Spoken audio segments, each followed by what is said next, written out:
Okay, so I guess when Peggy was introducing earlier, she said that they had only a few speakers, and she said one of the people found out through their internship that that wasn't what they wanted to do, and that obviously is me. The funny thing is this morning, or not this morning, last week, she told me that I had a 15-minute presentation, and then I discovered to my dismay last night in the email that I have 2 time slots, and that I have 40 minutes. So don't fret, I won't be taking up the entire 40 minutes, but I will be talking about both of my internships. So the first internship, the 2 I had, was at Cedar Creek Ecosystem Science Reserve in East Bethel, Minnesota, for the University of Minnesota. And when I got there, it was a bit bizarre. The person that picked me up from the airport was Shaggy, kind of like I am right now. And when I got to the research lab there, I realized that all of the ecologists were Shaggy. I don't know if that's an ecology thing or biology. Yeah, you might it's an equality thing. We're all very Shaggy people.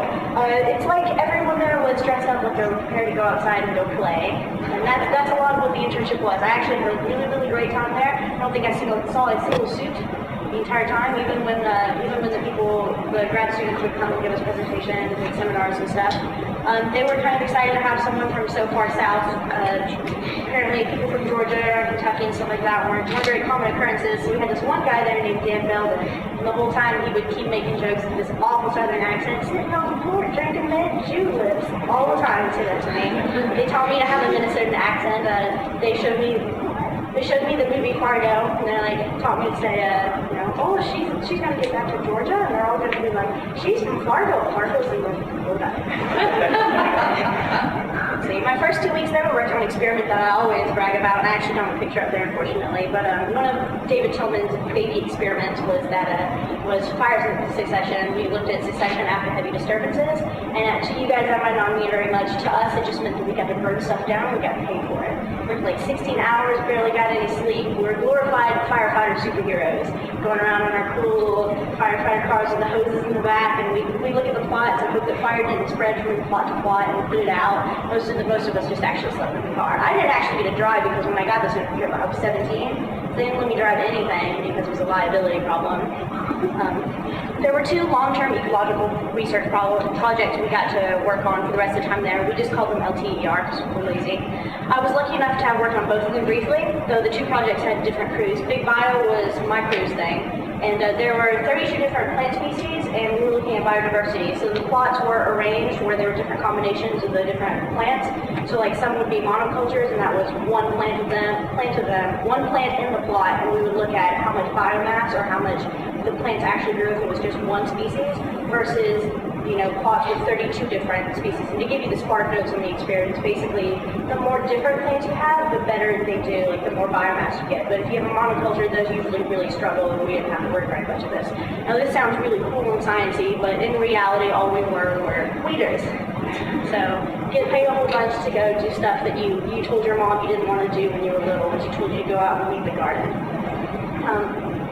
So after 4 months of weeding and caring for these plots and being reminded many a nervous time by David Tillman that in almost 100 years of this experiment, no intern has ever messed this up. That's not true.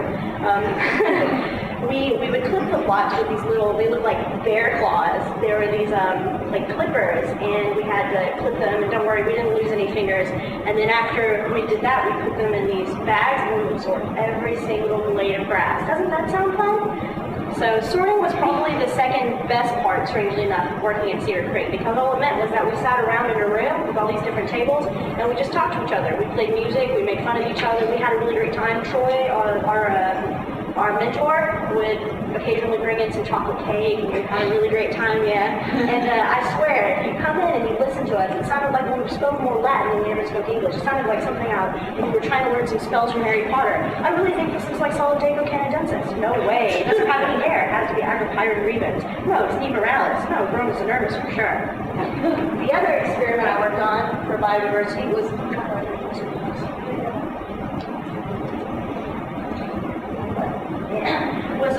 was biocon. That was biodiversity, carbon dioxide, oxygen, and nitrogen. And they looked a lot like the Big Bio research, but they didn't have, like Big Bio had like hundreds of plots, whereas biocon had like maybe 50, and they were all arranged in a circle. And these big white holes that you see are, they spit out carbon dioxide.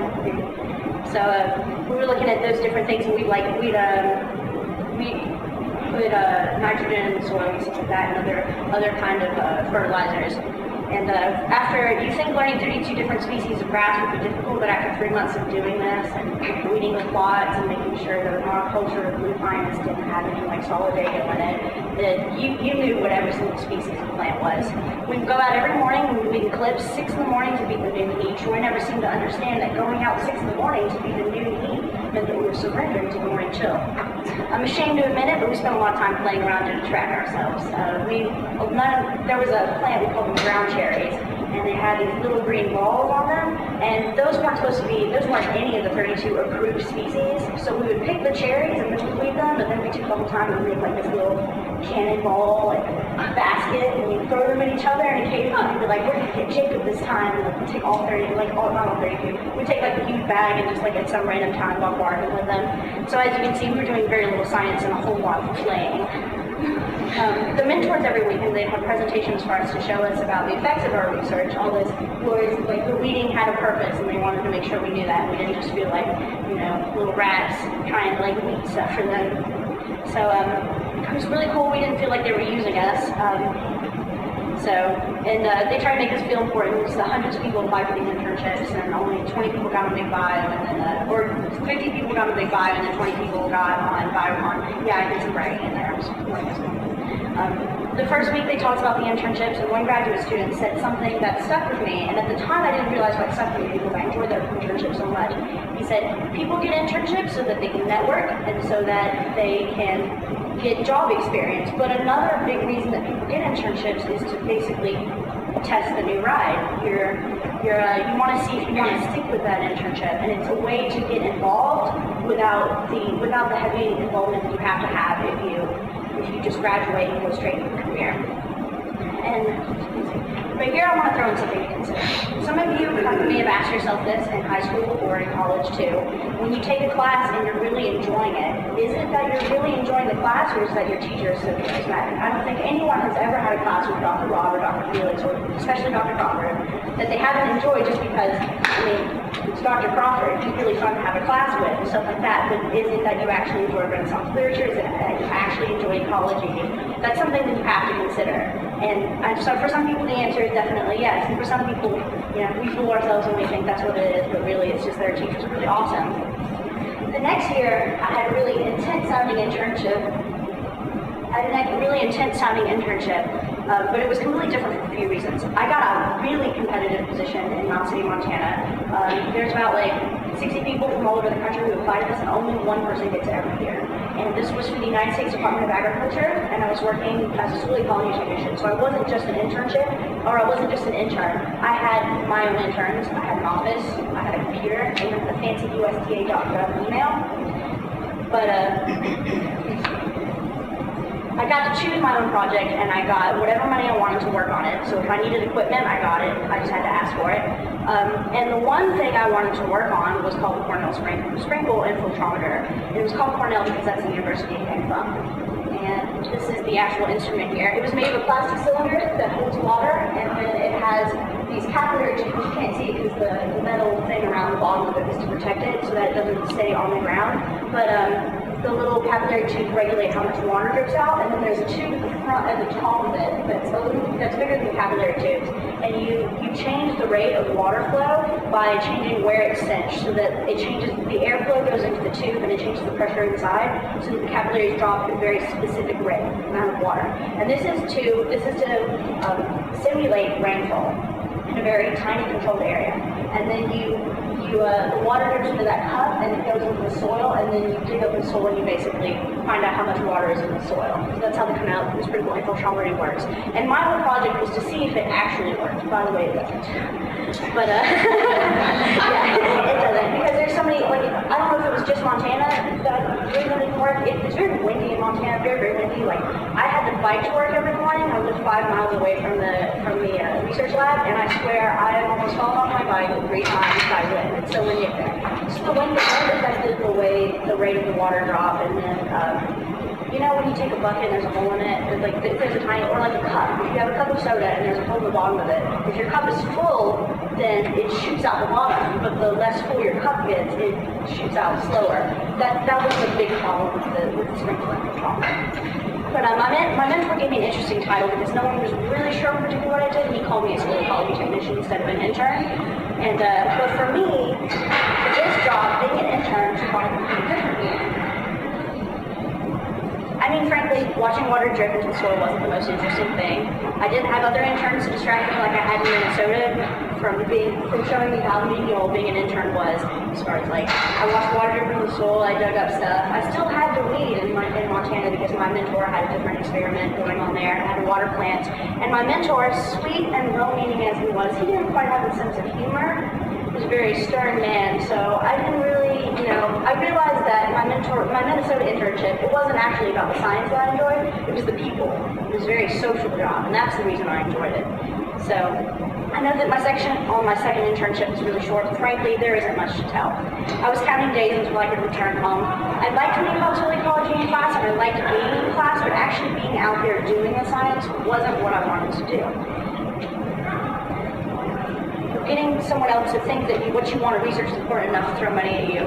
Some very brave and incredible people can do it. Some people, the people who work with the grad students, it's something they want to do. They like the competition. They kind of like the stress. Some people thrive on being busy, but it wasn't for me.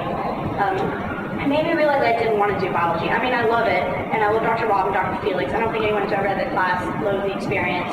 But, and I think half the reason I stuck with biology so long, I think I started college when I was 14, and I stayed in a biology program up until this year when I switched my major to English with creative writing. So obviously it was a big change for me.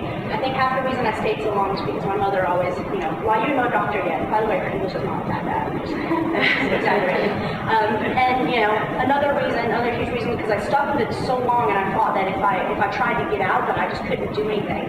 But I had to tell you, this semester has been the happiest semester that I've ever had. I really enjoy what I'm doing, and I don't think it's just because of my teachers.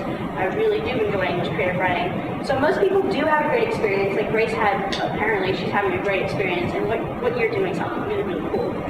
But I realized I wouldn't trade my experience in Montana for anything, even though I was so miserable there, because I think I would still be in biology if I hadn't gone to Montana. And internships are a very powerful experience. Networking is nice, the hands-on experience is invaluable, but some of us are there to scope out the field, to evaluate the relationship and decide if you do want to get married someday, or decide that it's better to break up before the relationship goes on way too long. So we all get different things out of the internship, but for me, I got a stress-free divorce, and I have to say, it's really not that bad of a thing. Thank you guys.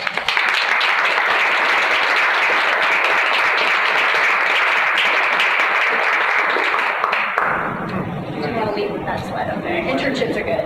Any questions? Oh yeah, do you guys have any questions?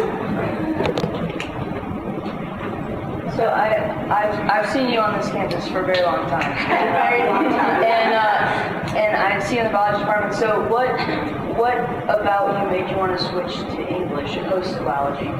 It's funny, I realized after a while that I've been doing biology and I enjoyed it kind of while I was doing it. All the research projects I did for Dr. Felix I really enjoyed. But in my free time, I was writing things. And I was spending all my free time writing, and almost to the point where I wasn't getting done with assignments because I was spending too much time reading. And I figured that if I'm spending all of this time outside of my class time doing something that I enjoy, then I might as well just do that for my major. And I've had a really great time with it so far. It's great. Any secrets on how to get into the competition and get good internships? I think it's all about the website you use. I don't really know about English internship because I haven't really looked into it. But I know with biology at least they have a huge database for it, and they're I haven't really found a scam for the biology ones. Maybe I just got lucky looking for them. But they have an actual internship organization that they do for research internships, and usually that's the kind of internships you want to look for. If you just plug in the word research next to internships, you usually get pretty legit returns. So that's how I did it. And I would definitely talk to Peggy because she has a really awesome list. She's got special powers. She does. She really does. I don't even understand some of the things she's on.